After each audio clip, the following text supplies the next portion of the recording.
Hello, I'm Jasmine, and this is my reflection project. I was at Ortho Texas Plano in an outpatient upper extremity clinic, and most cases were postoperative or workers' comp, Medicare Part B.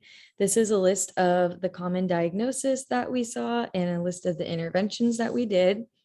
And a problem I had was getting acquainted with the documentation system and you learning to use the ortho jargon and deciphering what needs to be in a note and what doesn't.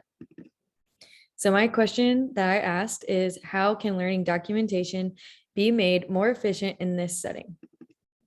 So I created Documentation for Newbies, a quick guide to notes in the ortho setting.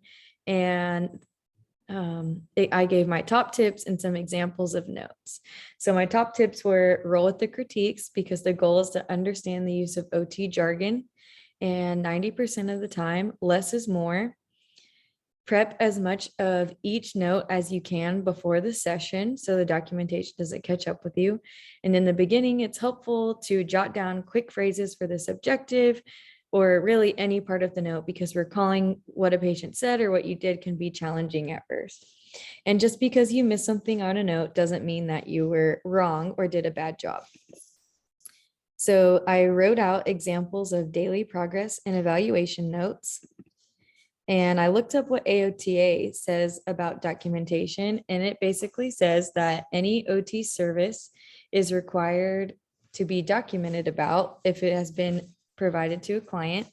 The purpose of documentation is to communicate information about the client, articulate rationale for the services that you provided, provide a clear chronological record of the client's status, and to provide accurate justification for OT services. This is an additional podcast that I listen to just give me some encouragement about documentation along the way.